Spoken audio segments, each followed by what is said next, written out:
Okay, ladies and gentlemen, I hope you're having a nice restful break so far, and you're enjoying yourself a little bit. Today, what we're going to do is we're going to start with our first screencast on imperialism, and really the game plan for our screencast today is to kind of take you first through traditional American foreign policy, and just kind of see where imperialism fits into some of the philosophies that we've talked about before. So I introduced this before our lesson on Friday in class, having you guys think about, George Washington's farewell address among other foreign policy ideas in American history. It's important to put these things into historical context and to put imperialism in comparison to things that we've talked about before.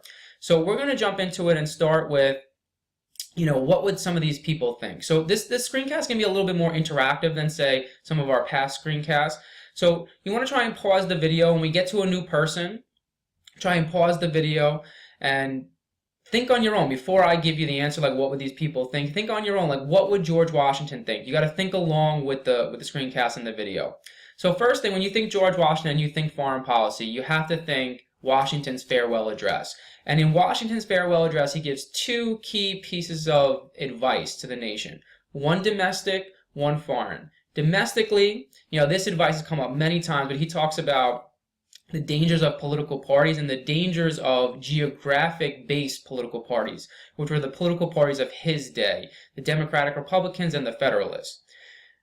His second piece of advice is foreign policy advice, and in his foreign policy advice, Washington is very weary of Americans getting involved, particularly in European conflicts, and he kind of tells America, or gives America the advice, that we should commercially be involved with all these foreign powers and trade and extend our influence, extend our boundaries and our influence economically, but stay out of these European conflicts and stay out of these kind of world affairs to a certain extent. Now, it's interesting. You have to ask yourself, where does imperialism fit with Washington's advice? And that goes back to what we ended our class with yesterday. How much of it do you feel is driven by economic means? Are we extending and trying to gain potential colonies or influence for economic purposes? Is this contrary to Washington's belief? Because, again, where does America imperialize? Do we imperialize in the Eastern Hemisphere, the Western Hemisphere? I'm not going to give you guys the answers to this, but these are questions to think about. How does imperialism fit? Because a lot of these there's no correct answer to. Some will say it's a departure from Washington's foreign policy. Some might argue it's a continuation of Washington's foreign policy. Next big person you want to think about when you think about imperialism is the next person who kind of puts a big stamp on American foreign policy, which is John Quincy Adams. Now, most people associate John Quincy Adams as centerpiece of foreign policy with the president, James Monroe. Now, John Quincy Adams is an influential Secretary of State, so he actually is the author of what becomes known as the Monroe Doctrine. Now, to reiterate, the Monroe Doctrine simply stated that remember, to put it in historical context, this is after Latin American countries have revolutions and they gain their independence. And America's kind of weary of Europeans coming back in and trying to take advantage of these vulnerable countries and reconquer them. So through John Quincy Adams and James Monroe, they issued the Monroe Doctrine, which essentially states the Western Hemisphere should remain for Americans, essentially. Not just meaning America, the United States, but America meaning North Americans and South Americans. And essentially, it put out this doctrine of no new European colonies in the Western Hemisphere. If a European power already had a colony, they could retain it, but no new ones. And in response, America kind of just reiterated the fact that we're not going to get involved in the Eastern Hemisphere. Now, keep this in mind as we go through imperialism. Is America keeping with the Monroe Doctrine? Can we extend? Can we conquer places? Can we conquer our neighbors, our Latin American neighbors, or our South American neighbors, or our Pacific neighbors? Does that keep in line with the philosophy laid out in the Monroe Doctrine? All right. Now, when you take a look at the next big person that's going to have some influence on American foreign policy. This is kind of a domestic / foreign policy, but John L. O'Sullivan, right? He coins the term manifest destiny. So long before O'Sullivan coins this term. He's a journalist. He's not a part of the government. Americans kind of believed in this philosophy of manifest destiny, of westward expansion, that we are destined as a people to expand westward. And slowly but surely we gain more and more territories through westward expansion. Now, James K. Polk, president in 1844, president during the Mexican-American War, extends us from sea to shining sea and kind of completes our so-called manifest destiny. Now, what you have to think about is imperialism an extension of manifest destiny, or is it not? Are Americans keeping this same ideology? And remember, we talked about this in class. Things like colonialism, imperialism, manifest destiny. Seemingly, to an outsider, all those terms are basically the same. They would say, well, yeah, it's all kind of creating an empire. You have to be able to look at it in a nuanced way and say, well, okay, is manifest destiny the same as imperialism? Do I think imperialism is an extension of our earlier belief that as a people we're destined to expand and go from sea to shining sea? Or is imperialism something different because now we're trying to impose our values on, a foreign power? These questions are debatable, and kind of the nuance is what makes it interesting and kind of allows for analysis and debate to take place. And, you have a lot of Americans like this historian, Fredrick Jackson Turner, who are going to say that manifest destiny is what makes America Americans. And we talked about this in class. So when you look at, say, imperialism, some will say, well, this is our natural extension. Our natural extension of manifest destiny is to expand. So an expansionist. So that's another term you want to be aware of. Somebody who's an expansionist.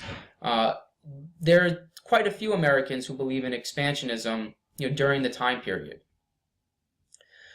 Okay, now, when you look at influential people, who is carrying this stuff out? So, as Americans, we kind of fall in love with knowing the presidents and people who are, in charge of the executive branch. Often it's other people within the government who also have a ton of influence. And they might be the head of, a secretary. They might have a secretary position. And we've talked about several of them in American history, right? Think Alexander Hamilton, Thomas Jefferson. How influential were they as secretary members? So when you look at, say, like current politics, people are obsessing about Donald Trump as the president. Look beneath Donald Trump. Who are the people who are in charge of, who is on his cabinet? Who are his secretary members? These people are just as important because they can shape their area of policy depending on how much the president allows this to happen. So when you look at some influential people and politicians of the era, a lot of them who get America involved in imperialism are not necessarily the presidents. It's the people who are working beneath the president. So, first person we talked about in class, Alfred T. Mahan. He's a naval general, and he's in charge of basically, he's a major instrument in the U.S. Navy at the time, and he writes some important books kind of trying to convince people of his what becomes known as Mahanism, to expand for military purposes. Now remember, not a president, somebody who's working within the government and kind of just trying to influence people through his perspective. Teddy Roosevelt. Now we know Teddy Roosevelt as President Teddy Roosevelt from 1901 to 1909. Before Teddy Roosevelt's the president, in this beginning era of imperialism, Teddy Roosevelt's the Secretary of the Navy, and he very much agrees with Mahan that this is a key to America's power around the world. And so Teddy Roosevelt, he believes in Mahanism, and he takes it a step further. He's a very big expansionist, and later on when he becomes the president, he kind of extends America's imperialistic attitudes and beliefs. So this starts earlier when he's not the president, when he's Secretary of the Navy, when he's just a part of our government, and he's listening to certain people like Mahan. Another person, who believes in this stuff, Henry Cabot Lodge, he is not a part of the executive branch. He's a congressman. And so what you're going to see happening here in this time period, when you look at Republicans and you look at Democrats, Republicans, Teddy Roosevelt's a Republican, Henry Cabot Lodge is a Republican. Republicans tend to be more expansionist. They're interested in expanding more, and you have to think a little bit about why that might be. A lot of Republicans at this time are tending to be more big business people.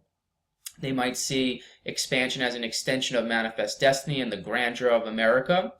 But you do start to see a political party division developing. Democrats tended to be more anti-expansion. Republicans tend to be more pro-expansion. But you have this group calling for expansion within American democracy and within the American government. Now, some other important people. There's two secretaries of state that are very important. You have William Seward, who's a Secretary of State, and then you have James G. Blaine as Secretary of State. Now, they're Secretary of State in the basically like 1870s, 1880s, under a couple of different presidents. Grover Cleveland is one. And these two guys, Secretary of State deals with foreign affairs. So hopefully you've noticed that in our class, that the people who are Secretary of State have huge influence. Early in American history, like the first 8 presidents or so, the Secretary of State was seen as the stepping stone to the presidency, not the vice president. It was Secretary of State, because the Secretary of State deals with all foreign affairs, and that's traditionally what a president is known for dealing with. So William Seward and James G. Blaine, both of these guys are expansionists. They believe expansion is good for America. So William Seward, he has kind of grand desires. He wants to try and annex things like Greenland and Canada and parts of the Caribbean. And so he's kind of pushing this ideology throughout the 1880s. And some things that he gets behind are trying to annex Hawaii out in the Pacific, because a lot of these expansionists believe that the key to America's power and influence is kind of extending, right? They want the Pacific Ocean, they call it, they want it to be an American ocean. So if we can get out into the Pacific, like Hawaii and some of the islands out in the Pacific, it's going to extend our influence and maybe be like a gateway to Asia, maybe trade with Asia or influence in Asia. So he's very pro-annexing Hawaii, which America eventually does, really against the will of the Queen of Hawaii and a lot of native Hawaiians. Another thing that he's famous for, they call it Seward's Folly during the time period, but he's going to purchase Alaska from the Russians, and he gets made fun of incredibly in the press for purchasing Alaska. But when you think about it, Alaska is a pretty smart purchase. One, it does get us closer to Asia, even though, you know, it's a very northern part of Asia. It gets us closer to Asia and kind of influencing that area of the world. Two, Alaska is huge. People don't realize the size of Alaska. And what we now know that they didn't know at the time is Alaska has huge oil reserves. And so there's some natural resources there that could really benefit America in the future.